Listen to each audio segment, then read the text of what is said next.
Good morning, my name is Adam Alalui, and today we're going to talk about feedback. My question for you is, what is your philosophy about feedback? What's your philosophy about feedback? I'm going to give a couple of minutes and come back to you and allow you to write down your thoughts on a piece of paper. See you in a few minutes.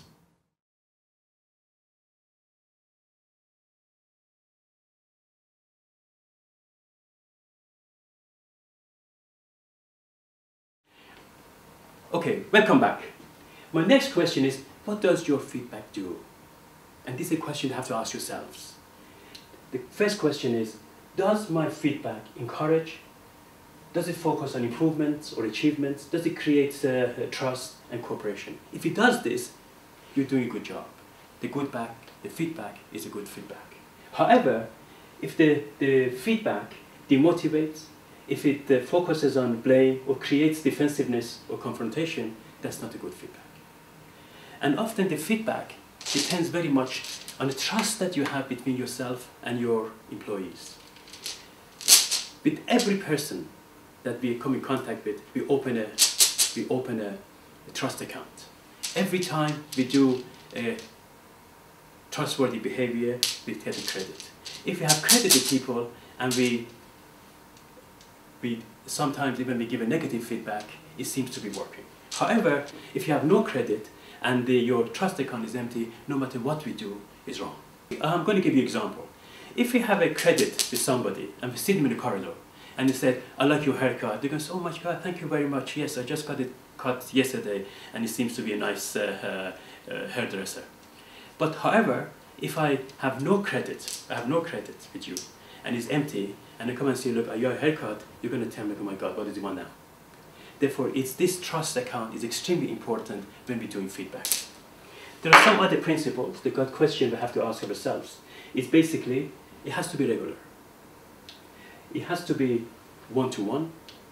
We have to look briefly to past for discovery, for self-discovery, and also we can look in the future to achieve desired outcome. And also, it has to be a partnership.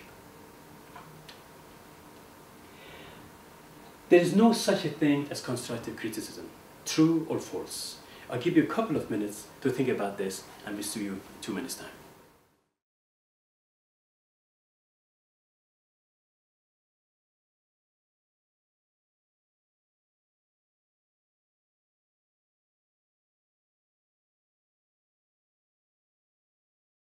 I'm sure you're going to say, in this situation, what do you do? Do I ignore it, or do you do something about it? This is the way we do it. Firstly, we have to separate the person from the action. The person, we like him very much, and he's a nice guy. However, we have to look at the action. Before we say anything, we have to ask ourselves 4 questions. My first question is it me? We spoke about those 4 questions in the previous video.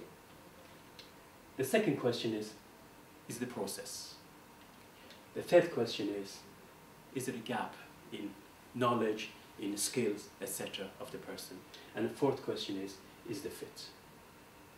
However, we always tackle the problem, never tackle the person. Any criticism of the person is harmful. However, we can tackle the problem. Therefore, the key from here is tackle the problem, never a person. That's the time that you'll be able to kill effectively. It may not work for you for the first few times, but once people, once you build your trust, account with people, and they see you're consistent in your way, you have never tackled the person, always tackle the problem, then they will trust you and they will look at the problem. When we are setting expectations, these are the places on a visual strategy board that we spoke about in our previous videos, thinking together, reflection meeting, weekly meeting, one-to-one coaching, etc. That's the way we continually set expectation through this. Job description is not going to do the job. And also, we have to balance today's need for standardization and efficiency with similar needs for creativity. And also, we have to look at the job, what part of the job that we have to impose steps, and what part we have to impose the style. And also we have to make sure that people are focused on their performance for today. This is about setting expectation. Also in your team, people must have a common vision. I'm going to tell you a story of 3 stone cutters. There were 3 stone cutters cutting stones, and you can see a pair is doing this exact same thing. Somebody went to the first one and said, "What are you doing?" He said, "Can't you see I'm making money?" He went to the second one and said, "What are you doing?" He said, "Can't you see I'm building a masterpiece?" He went to the third one and said, "What are you doing?" He said, "Can't you see I'm building a cathedral?" It's very important that people in your team have a common vision and they know where their masterpiece fits.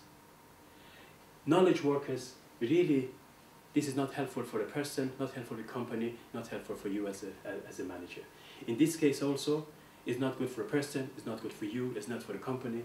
That is the way, actually, the best way to be. In other words, have a vision and make sure that contribution contributes very correctly to the mission of the company and also to the progress of the individual as a whole. How do we find the strength? We look for patterns. The skills is, the strength is defined as knowledge, skill and talent, and basically we said every role performed at the excellence requires a certain recurring pattern of thought, feeling and behavior. That is, quotation comes from First Break Order Rules from Buckingham and Kaufman. Look for recurring patterns on the head level, on the heart level, and on the hands level, basically on thinking, feeling, and doing. How about the weaknesses? This is often questioned, how about the weaknesses? We have to be careful when we're talking about the weakness of the people. We are looking at this in the context of the supporting strength and not fixing weaknesses. We are assuming that people are working at least 70% of their time in the area of strength.